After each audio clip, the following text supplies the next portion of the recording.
Hello friend, welcome to Kalpana's kitchen.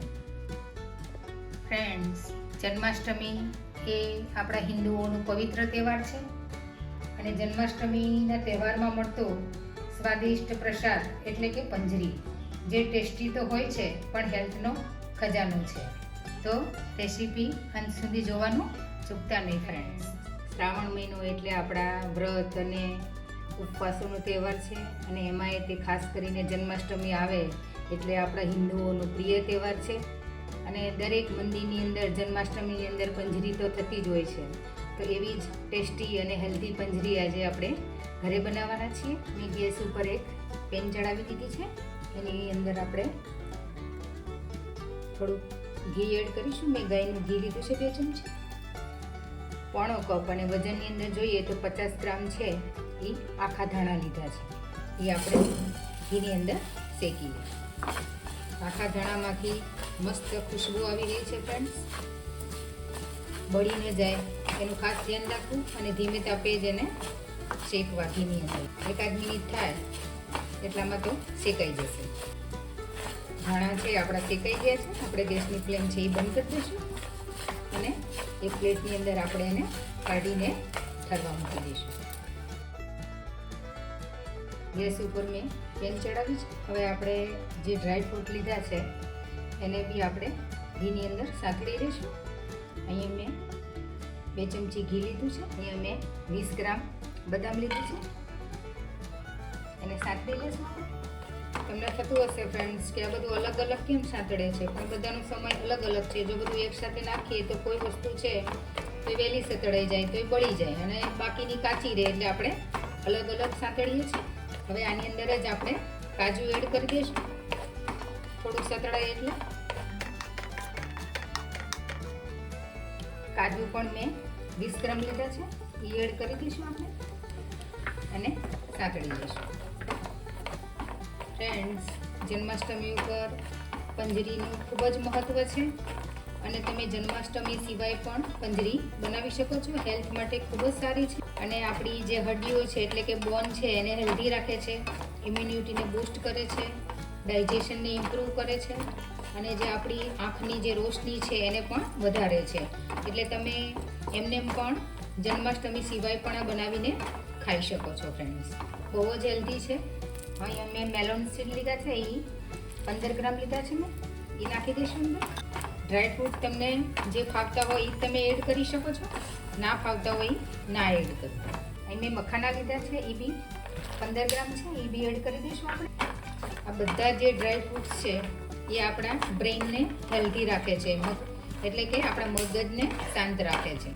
અને આની પંજરી એટલી બધી ટેસ્ટી બને છે ફ્રેન્ડ્સ કે આપણે એમને ખાઈએ તો બી આપણને મજા આવે ખાવાની. એટલી બધી ટેસ્ટી બને છે અને એમાંય ત્યાં ભગવાનનો પ્રસાદ બનાવીએ એટલે આપણને ઓર મજા આવે. ડ્રાય ફ્રૂટ આપણા બધા શેકાઈ ગયા છે. હવે એને આપણે ઠરવા દઈશું અને આ પેન થોડી ગરમ છે એની અંદર જ આપણે જે કોપરું છે એ થોડું શેકી લઈશું. એને પેન ચાલુ કરવાની જરૂર નથી, નહીંતર બળી જશે. અને એ મેં 20 ગ્રામ લીધું છે. તમે ડ્રાય ફ્રૂટ વધુ ઓછા કરી શકો છો તમારા ટેસ્ટ મુજબ, અને કંઈ ન ફાવતા હોય તો પણ સ્કીપ બી કરી શકો છો. નાળિયેરનું ખમણ છે એ તમે આવી રીતના શેકીને લો તો એની જે સુગંધ છે એ બહુ જ સરસ આવે છે, એટલા માટે મેં શેક્યું છે. તમે એમને બી એડ કરી શકો છો. અહીંયા ફ્રેન્ડ્સ, આપણા જે ધાણા શેકીને રાખ્યા હતા એ ઠરી ગયા છે. હવે એને આપણે મિક્સરની અંદર પીસી લેવાના છે. હવે આને આપણે પીસી લઈશું. આપણું જે ધાણા હતા આખા એ પીસાઈ ગયા છે અને મેં આવી રીતના દરદરા રાખ્યા છે. તમે વધારે ઝીણા ખાતા હોય તો એ પ્રમાણે રાખવા અને જેટલું તમે પંજરી ખાતા હોય એ પ્રમાણે તમે લઈ શકો છો. હવે કઢાઈની અંદર આપણે ટ્રાન્સફર કરી લઈશું. અહીંયા જે આપણે ડ્રાયફ્રૂટ શેકીને રાખ્યા હતા એ ઠરી ગયા છે. એને પણ આપણે મિક્સરની અંદર પીસી લઈશું. એમાં મેં થોડા બહાર કાઢી લીધા છે ગાર્નિશિંગ માટે. આપણા જે પીસેલા ડ્રાયફ્રૂટ છે એ બી આપણે એડ કરી દઈશું ધાણાની સાથે. મેં અહીંયા 20 ગ્રામ છે એ સૂંઠ લીધી છે, એ એડ કરી દઈશું. સૂંઠ છે આની અંદર બહુ સરસ લાગે છે, એટલે કે 1 ચમચી જેટલી મેં અહીંયા ઇલાયચી પાવડર લીધો છે, એ પણ એડ કરી દઈશું. એનો ટેસ્ટ પણ સરસ લાગે છે. અહીંયા મેં 50 ગ્રામ મિશ્રી લીધી છે. આ ટોટલ બધું જે આનું વજન છે એ 150 ગ્રામ છે. 150 ગ્રામની સામે મેં 50 ગ્રામ મિશ્રીનો પાવડર લીધો છે. તમે શુગર બી એડ કરી શકો છો અને ગોળનો પાવડર બી એડ કરી શકો છો. આ બધું મિક્સ કરી દઈશું. ફ્રેન્ડ્સ, પંજરી છે આપણી રેડી થઈ ગઈ છે. જો તમને આવી ડ્રાય ફાવતી હોય તો બી તમે ખાઈ શકો છો, અને થોડીક લચકાવાળી ભાવતી હોય તો તમે ઘી એડ કરી શકો છો. અમને થોડીક લચકાવાળી ભાવે છે એટલે હું આની અંદર થોડું ઘી એડ કરીશ અને પછી મિક્સ કરી લઈશું. અત્યારે મેં 2 ચમચી એડ કરી છે. હાથેથી વ્યવસ્થિત મિક્સ થશે અને મેં મિક્સ કરી લઈશું. હજી મને થોડું ઘી ઓછું લાગે છે. આની અંદર હું પાછું 2 ચમચી ઘી એડ કરું છું અને મિક્સ કરી લઈશું. આની અંદર મને ટોટલ 6 ચમચી ઘી જોયું છે. તમે જોઈ શકો છો કે આવી એકદમ લચકાદાર પંજરી આપણી રેડી થઈ ગઈ છે, ટેસ્ટી એવી. અને આવી થોડી લચકાદાર ભાવે છે. તમને જેવી ફાવતી હોય એવી તમે બનાવી શકો છો. પંજરી આપણી રેડી થઈ ગઈ છે. હવે ભગવાન માટે આપણે થોડો પાક બનાવવાના છે. એના માટે પેનમાં આપણે થોડું ઘી લઈશું અને ગુંદ છે એ તળી લઈશું. ગુંદ છે એ આવી રીતના આપણે તળી લઈશું. પાકની અંદર ગુંદનો ટેસ્ટ છે બહુ જ સરસ આવે છે અને ગુંદ છે એ આપણને ખબર છે કે એકદમ હેલ્ધી છે. ગુંદ આપણો તળાઈ ગયો છે. હવે એમાં જ આપણે થોડું ઘી એડ કરીશું અને લોટ છે એ શેકી લઈશું. પાક તમારે જેટલો ખાવો હોય એ પ્રમાણે તમે લોટ લઈ શકો છો. મેં અહીંયા આ કટોરી ભરીને લોટ લીધો છે. એને હવે શેકી લઈશું મીડિયમ ફ્લેમ ઉપર. ઘી છે આપણે જોતા પ્રમાણમાં એડ કરતા જઈશું અને હલાવતા જઈશું. ફ્રેન્ડ્સ, આ પાક એટલો બધો ટેસ્ટી લાગે છે કે તમે એમને એમ બી બનાવશો તો બી હેલ્થ માટે ઘણું બધું સારું છે અને શિયાળા માટે તો બહુ જ સારું છે. ગુંદ નાખીને આપણે જે પાક બનાવીએ બધા ઓસળિયા નાખીને એ બહુ જ સારું છે. અને ખાસ કરીને આપણે ખબર જ હોય છે કે ડિલિવરીમાં આપણે આ બધા પાક ખાતા જ હોય છે અને હેલ્ધી હોય છે. તો આ પાક ખાવો જોઈએ અને બહુ જ હેલ્ધી છે આપણા માટે. તો એક વખત આ પાક જરૂરથી બનાવજો અને ટ્રાય કરજો. બહુ જ ટેસ્ટી એવું બને છે અને હેલ્ધી બી છે. ફ્રેન્ડ્સ, પંજરી તો આપણે ભગવાનનો જન્મ થાય એટલે એના ઉત્સવમાં એની ખુશીમાં આપણે બેસતા જ હોઈએ છીએ. ખૂબ જ હેલ્ધી છે. પણ હું દર જન્માષ્ટમી આ પાક બનાવું છું. એ પણ ખૂબ જ હેલ્ધી છે. તો આ સ્પેશિયલ જશોદા માતા માટે છે.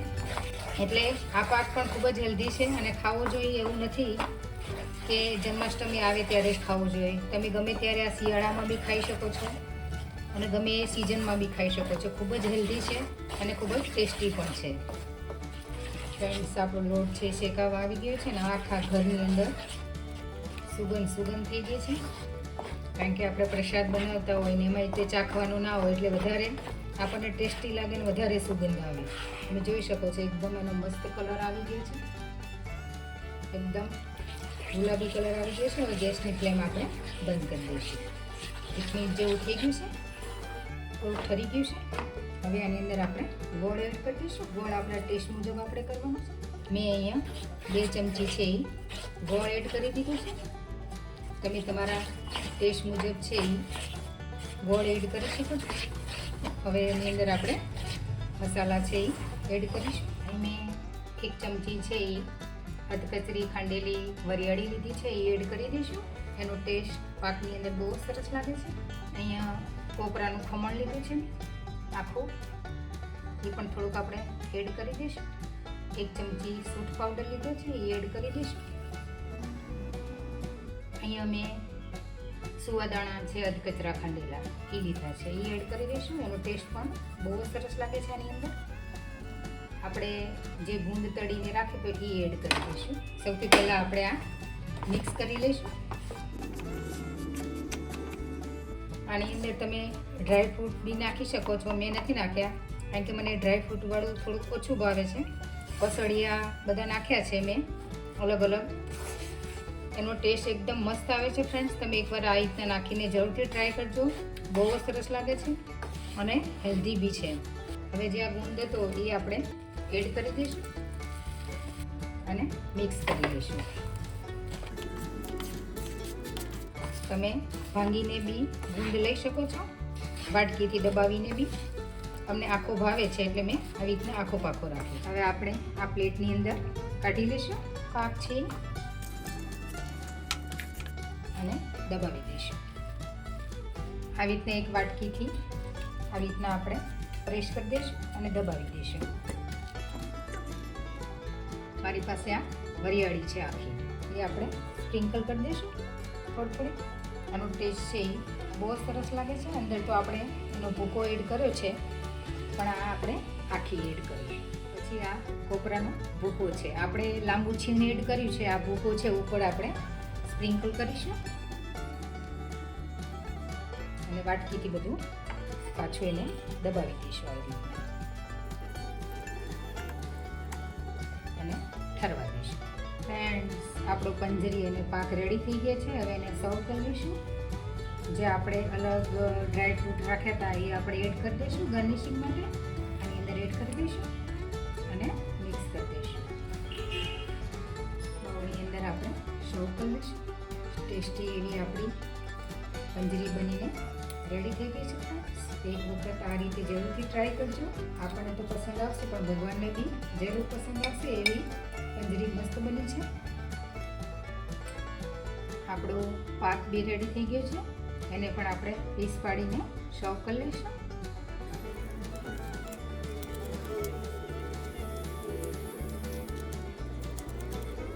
હવે આપણે એને સર્વ કરી લઈશું. ફ્રેન્ડ્સ, આપણો ટેસ્ટી પાક અને પંજરી રેડી થઈ ગયા છે. તમે જોઈ શકો છો એકદમ મસ્ત બને છે. હવે એને આપણે તુલસી પત્ર મૂકીશું. આપણને ખબર છે તુલસી પત્ર મૂકીએ તો ભગવાનનો ભોગ છે એ ભગવાન જલ્દી સ્વીકારે છે. અહીં બી આપણે તુલસી પત્ર મૂકીશું. પાક બી એકદમ મસ્ત બને છે અને નજીકથી બી બતાવું એકદમ સોફ્ટ બને છે. જરૂરથી તમે ટ્રાય કરજો ફ્રેન્ડ, એકદમ મસ્ત બને છે.